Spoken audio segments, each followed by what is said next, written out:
j'aimerais maintenant aborder comment jeûner, puisque c'est le sujet principal de cette conférence, hein, comment jeûner.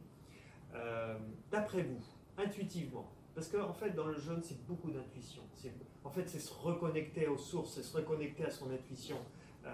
D'après vous, si vous avez décidé de jeûner pour une raison de santé, choses comme ça, maintenant vous savez que le jeûne va être efficace parce que ça détoxine. Voilà. Comment vous faites? Est-ce que vous jeûnez du jour au lendemain ou est-ce que vous vous dites non, le jeûne, j'ai entendu Eric Dandon, il m'a dit que le jeûne c'est comme un marathon. Un marathon, on ne se met pas à se lancer du jour au lendemain, c'est bien de se préparer au jeûne. Qu'est-ce que vous allez faire pour vous préparer? Disons un mois avant le jeûne, donnez-moi 3 choses pour bien se préparer au jeûne. Moins manger. Exactement, c'est-à-dire on va commencer à moins manger. Et qu'est-ce qui va se passer si on mange moins? On va commencer à détoxiner. Voilà.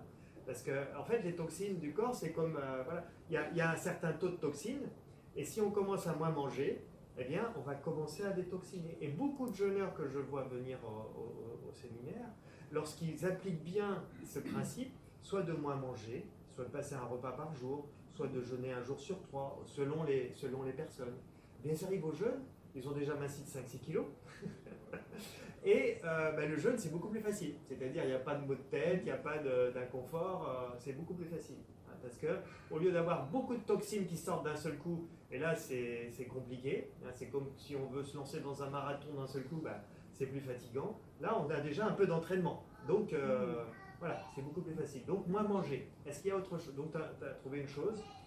Mais il y a encore 3 choses essentielles à comprendre.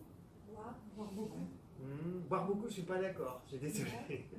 Désolé. Boire beaucoup, la notion de boire, c'est vrai qu'on dit que l'eau entraîne les toxines, mais boire beaucoup, c'est en fait, ce qu'il faut comprendre, c'est que quand on boit, ça ne se vide pas comme ça passe par le système sanguin, par les reins, et plus on boit, plus on met un peu de pression dans le système. Donc ce n'est pas forcément boire plus. L'eau, les urines vont devenir plus claires, oui, mais on ne va pas forcément plus éliminer en buvant plus. C'est vrai qu'on dit boire éliminer, hein, d'où l'expression. Mais il y a autre chose.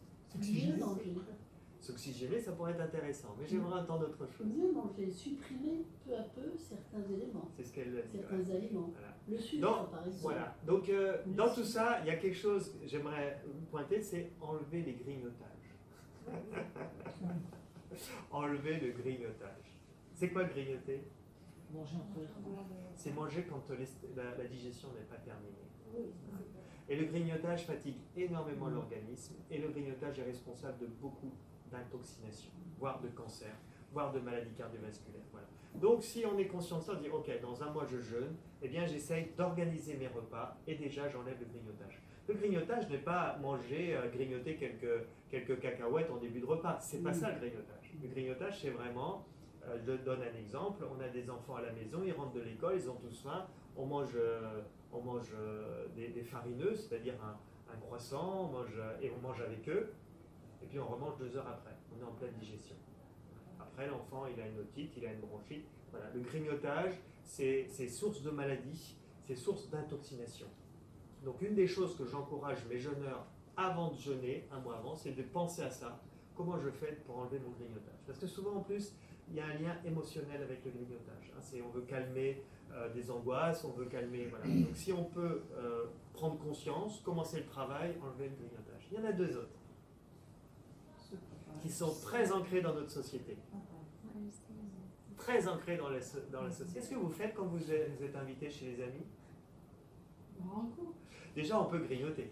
Mais on va boire un coup. Voilà. L'alcool.